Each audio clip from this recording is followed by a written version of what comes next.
17वीं और 18वीं सदी में बंगाल सिर्फ भारत का नहीं बल्कि पूरी दुनिया का सबसे अमीर और विकसित इलाकों में गिना जाता था। ढाका की मलमल दुनिया की रानियां पहनती थीं। कोलकाता को सिटी ऑफ पैलेसेस कहा जाता था। रविंद्रनाथ टैगोर, स्वामी विवेकानंद, नेताजी सुभाष चंद्र बोस, सत्यजीत रे एक समय था जब बंगाल पूरे भारत को रास्ता दिखाता था। लेकिन आज जब बंगाल का नाम आता है तो लोगों के दिमाग में सबसे पहले क्या आता है? राजनीतिक हिंसा, एसएससी घोटाला, संदेश खाली, बेरोजगारी और आरजी कर मेडिकल कॉलेज जैसा मामला। आखिर ऐसा क्या हुआ कि जो राज्य कभी भारत की आर्थिक राजधानी था वो आज पीछे छूटता नजर आता है? क्या इसकी वजह सिर्फ ममता बनर्जी है या फिर दशकों से चली आ रही राजनीति ने धीरे धीरे बंगाल की नींव को कमजोर कर दिया? ये कहानी सिर्फ एक नेता की नहीं है, ये कहानी है भारत के सबसे प्रतिभाशाली राज्य के उत्थान और पतन की। 1947 में जब भारत आजाद हुआ तब पश्चिम बंगाल देश के सबसे विकसित राज्यों में था। देश का सबसे बड़ा बंदरगाह कोलकाता में था। हावड़ा को मैनचेस्टर ऑफ द ईस्ट कहा जाता था। पहला आईआईटी, पहली मेट्रो, बड़े बड़े उद्योग सब बंगाल में थे। टाटा, बाटा, आईटीसी और हिंदुस्तान मोटर्स जैसी कंपनियां यहीं से चलती थीं। पूरे भारत के इंडस्ट्रियल आउटपुट का बड़ा हिस्सा अकेले बंगाल देता था। लेकिन फिर आया 1967, महंगाई बढ़ी, खाद्य संकट आया और जनता का गुस्सा सड़कों पर उतर आया। पहली बार कांग्रेस सत्ता से बाहर हुई और यहीं से बंगाल की राजनीति में अस्थिरता और हिंसा का नया दौर शुरू हुआ। 1977 में सीपीआईएम सत्ता में आई। ज्योति बसु मुख्यमंत्री बने। शुरुआत में लोगों को उम्मीद थी कि अब गरीबों की आवाज सुनी जाएगी, लेकिन धीरे धीरे पूरा सिस्टम पार्टी कैडर के कब्जे में चला गया। हर पंचायत, हर यूनियन, हर कॉलेज सब राजनीति से नियंत्रित होने लगा। बंगाल में बंद और हड़ताल आम बात बन गई। फैक्ट्रियों पर दबाव बढ़ा, इंडस्ट्रीज राज्य छोड़ने लगी। फिर एक और बड़ी गलती हुई। जब पूरा भारत कंप्यूटर और टेक्नोलॉजी की तरफ बढ़ रहा था तब बंगाल में इसका विरोध हो रहा था। नारा दिया गया, कंप्यूटर आएगा तो नौकरियां जाएंगी, और इसी सोच ने बंगाल को आईटी रेवोल्यूशन से पीछे कर दिया। धीरे धीरे कंपनियां गुजरात, महाराष्ट्र और कर्नाटक की तरफ चली गई और एक समय का इंडस्ट्रियल पावर हाउस बेरोजगारी का केंद्र बन गया। 34 साल तक वामपंथी सरकार चली। फिर जनता बदलाव चाहती थी। तभी एक महिला उभरी, सफेद साड़ी, हवाई चप्पल और तेज आवाज वाली नेता। नाम था ममता बनर्जी। उन्होंने खुद को गरीबों की दीदी बताया, सड़कों पर आंदोलन किए, लाठियां खाई और लोगों को भरोसा दिलाया कि वो बंगाल बदल देंगे। सिंगूर और नंदीग्राम आंदोलन ने उन्हें बंगाल की सबसे बड़ी नेता बना दिया। 2011 में उन्होंने 34 साल पुरानी वामपंथी सरकार को हटा दिया। पूरा बंगाल खुश था। लोगों को लगा अब सोनार बांग्ला वापस आएगा। लेकिन असली कहानी यहीं से शुरू हुई। जो लोग पहले सीपीआईएम के लिए काम करते थे वही धीरे धीरे टीएमसी में शामिल हो गए। चेहरे बदले लेकिन सिस्टम वही रहा। कटमनी, सिंडिकेट राज और राजनीतिक हिंसा के आरोप बढ़ने लगे। फिर सामने आए बड़े बड़े विवाद। शारदा चिटफंड घोटाला, जहां लाखों लोगों की जमा पूंजी डूब गई। एसएससी भर्ती घोटाला, जहां हजारों युवाओं का भविष्य सवालों में आ गया। नारदा स्टिंग ऑपरेशन, जहां नेताओं को कैमरे पर पैसे लेते देखा गया। और फिर आए वो मामले जिन्होंने पूरे देश को हिला दिया। संदेश खाली, जहां महिलाओं ने गंभीर आरोप लगाए। आरजी कर मेडिकल कॉलेज केस, जिसके बाद पूरे बंगाल में गुस्सा फैल गया। डॉक्टर सड़कों पर उतर आए, छात्र विरोध करने लगे। हालांकि ये भी सच है कि ममता सरकार ने कई वेलफेयर स्कीम्स चलाई। कन्याश्री, लक्ष्मी भंडार और रूपाश्री जैसी योजनाओं से लाखों गरीब परिवारों को मदद मिली।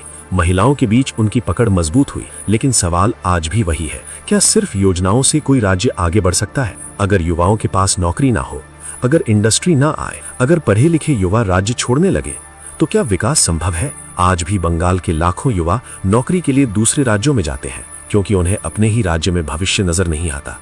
और यही सबसे बड़ा दुख है। जिस बंगाल ने कभी भारत को दिशा दी, आज वही बंगाल खुद रास्ता तलाश रहा है। लेकिन इतिहास गवाह है, ये वही धरती है जिसने टैगोर, नेताजी, विवेकानंद और सत्यजीत रे जैसे महान लोग दिए। इस मिट्टी में आज भी प्रतिभा की कमी नहीं है। शायद एक दिन फिर सोनार बांग्ला लौटे और शायद बंगाल फिर से भारत को रास्ता दिखाए।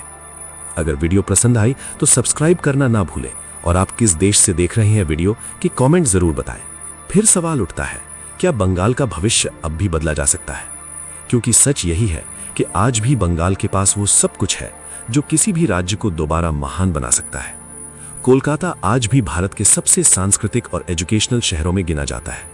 IIT Kharagpur, Jadavpur university, presidency university जैसे संस्थान आज भी लाखों छात्रों का सपना है।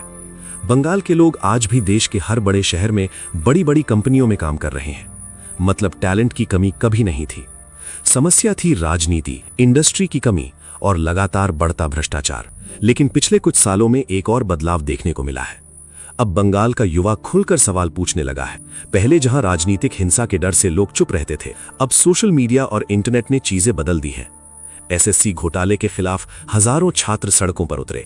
आरजी कर मेडिकल कॉलेज मामले में डॉक्टरों ने खुलकर विरोध किया। संदेश खाली मामले में महिलाओं ने कैमरे के सामने आकर अपनी बात रखी। यानी पहली बार डर से ज्यादा गुस्सा दिखने लगा, और शायद यही किसी भी बदलाव की शुरुआत होती है। लेकिन दूसरी तरफ राजनीति भी पहले से ज्यादा आक्रामक हो चुकी है। बीजेपी और टीएमसी की लड़ाई ने बंगाल को पूरी तरह राजनीतिक युद्ध का मैदान बना दिया है। हर चुनाव में हिंसा, हर मुद्दे पर आरोप प्रत्यारोप, बीच में फंसी आम जनता। सबसे बड़ा सवाल अब यही है, क्या बंगाल फिर से इंडस्ट्री ला पाएगा? क्या यहाँ नौकरियां वापस आएंगी? क्या पढ़े लिखे युवा अपने ही राज्य में भविष्य देख पाएंगे? क्योंकि इतिहास गवाह है, कोई भी राज्य सिर्फ योजनाओं और राजनीति से महान नहीं बनता। महान राज्य बनते हैं अच्छी शिक्षा से, मजबूत कानून व्यवस्था से, नई इंडस्ट्री से और युवाओं को मौके देने से। एक समय गुजरात व्यापार का केंद्र बना, कर्नाटक आईटी हब बन गया, महाराष्ट्र फाइनेंस का केंद्र बन गया, लेकिन बंगाल जो कभी इन सबसे आगे था वो वहीं रुक गया। आज भी कोलकाता की पुरानी इमारतें, ट्राम और बंद पड़ी फैक्ट्रियां एक कहानी सुनाती हैं, एक ऐसे राज्य की कहानी जो कभी सपनों का शहर था।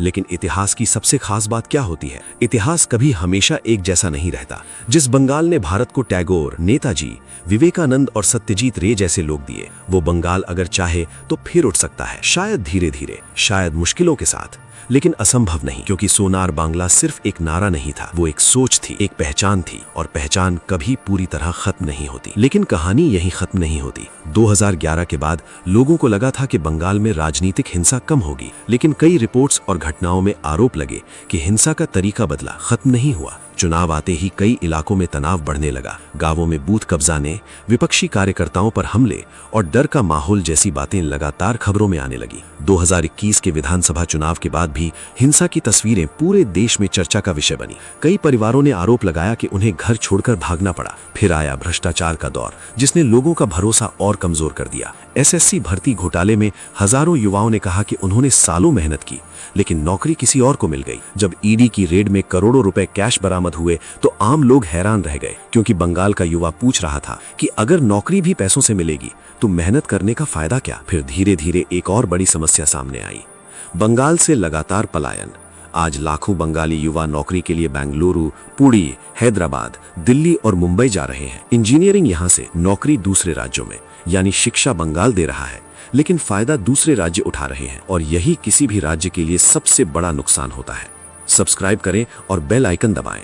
फिर भी एक चीज आज भी बंगाल को बाकी राज्यों से अलग बनाती है।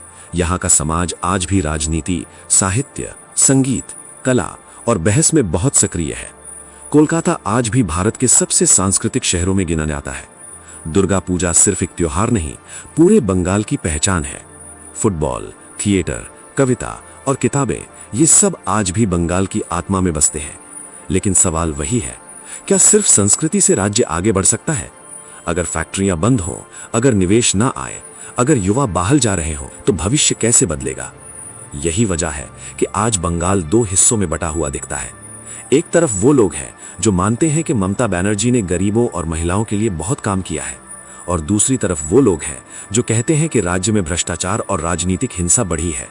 सच्चाई शायद इन दोनों के बीच में कहीं है, क्योंकि किसी भी राज्य का पतन एक दिन में नहीं होता। लाइक जरूर करें, और सुधार भी एक दिन में नहीं आता। बंगाल को यहाँ तक पहुँचने में दशकों लगे हैं, और वापस उठने में भी समय लगेगा। लेकिन अगर इतिहास से कुछ सीख मिलती है तो वो ये है कि बंगाल कभी साधारण राज्य नहीं रहा। ये वही धरती है जहां हर बड़े बदलाव की शुरुआत हुई है। इसलिए शायद कहानी अभी खत्म नहीं हुई है। और मिलते हैं अगली कहानी में। तब तक सुरक्षित रहिए, देशभक्त रहिए। एक कमेंट जरूर करें।